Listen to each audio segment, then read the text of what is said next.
A company is engaged in evaluating an investment project which require an initial cash outlay of rupees 2,50,000 on equipment. Life 10 year, इसका value 30,000. Current assets की requirement होगी 50,000. एक और investment होगा 60,000 का at the end of 5 year to restore the efficiency of the equipment. मतलब at the end of 5th year एक और इक्विपमेंट खरीदना होगा 60,000 रुपये का. This would be return of completely over the last 5 year, जो कि अगले 5 सालों में पूरी तरह से राइट ऑफ हो जाएगा. Project is expected yield annual profit before depreciation, मतलब पीबीडीटी दिया हुआ है 1 lakh. Income tax 40%. Should the project be accepted अगर minimum required rate of return 20% हो तो हम एनपीवी कैलकुलेट करेंगे. अगर एनपीवी 0 या ज़्यादा आता है तो एक्सेप्ट, अगर एनपीवी नेगेटिव आता है तो प्रोजेक्ट रिजेक्ट कर देंगे. सबसे पहले तो present value of cash outflow. Equipment, कितने का इक्विपमेंट है? इक्विपमेंट है 2,50,000 का, और ये इक्विपमेंट आज ही है तो आज का पी फैक्टर 1, 2,50,000. एडिशनल इक्विपमेंट, एक और इक्विपमेंट परचेज कर रहे हैं. कितने रुपए का एडिशनल इक्विपमेंट है?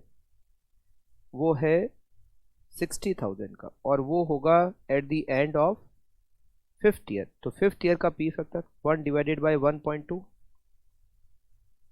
0.402. 60,000 इंटू 0.402, 24,120. करंट एसेट्स मतलब वर्किंग कैपिटल 60,000 की 50,000 की वर्किंग कैपिटल, और ये आज ही इन्वेस्ट होगी, आज का पी फैक्टर 1, तो ये हो गया 50,000. ये हो गया 3,24,120. Now cash inflow and present value. Year, PBDT, depreciation, PBT, tax, net profit, cash inflow, P factor और present value of cash inflow. Year में 1 से 5, 6 से 10 और 10वां ईयर टर्मिनल वैल्यू के लिए. हर साल जो पीबीडीटी है वो 1 लाख है.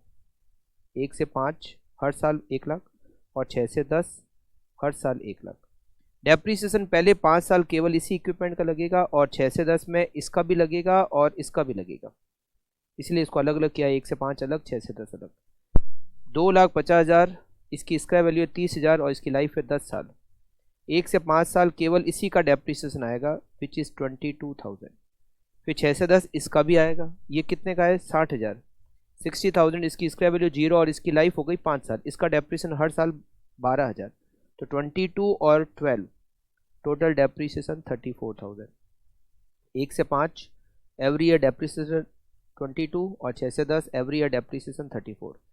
तो ये हो गया 78,000 पीबीटी, ये हो गया 66,000 पीबीटी. टैक्स की रेट हमें यहाँ क्वेश्चन में दे रखी है 40%. तो 78,000 का 40% होता है 31,200. Net profit 46,800. उसमें डेप्रिसिएशन को वापस ऐड किया 22,000, तो कैश इनफ्लो 68,800. 66,000 पीबीटी, इसका 40% टैक्स 26,400. माइनस करेंगे तो नेट प्रॉफिट 39,600. इसमें वापस जोड़ेंगे डेप्रिसिएशन 34,000, तो आएगा 73,600. पी फैक्टर 1 से 5 साल का रेट है 20%. 1 डिवाइडेड बाय 1.2, 5 साल की पी फैक्टर की टोटल 2.991. फिर 6 से 10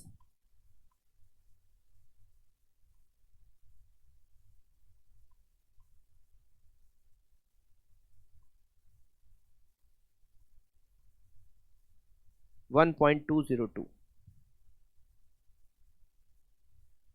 टर्मिनल में लिखेंगे जो ओरिजिनल इक्विपमेंट है उसकी स्क्रैप वैल्यू मिलेगी हमें कितनी? 30,000. इसकी स्क्रैप वैल्यू आएगी 30,000. इसकी स्क्रैप वैल्यू कुछ नहीं है, और वर्किंग कैपिटल की 100% हो जाती है, तो 80,000 टर्मिनल वैल्यू. इसमें केवल 10th ईयर का पी फैक्टर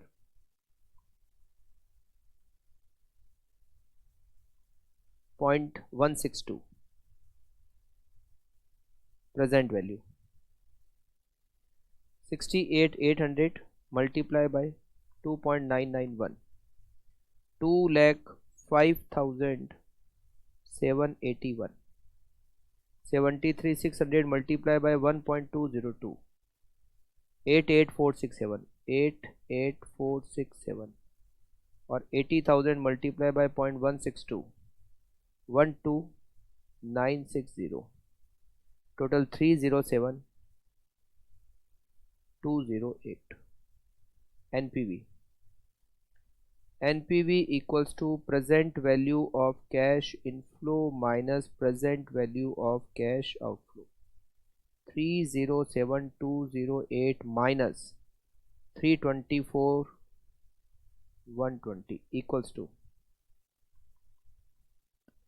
NPV माइनस आ रहा है 16912. Machine project should not be accepted. Not be accepted. Terminal value का वर्किंग नोट बना लेते हैं. टर्मिनल कैश इनफ्लो या terminal value. Scrap value of equipment.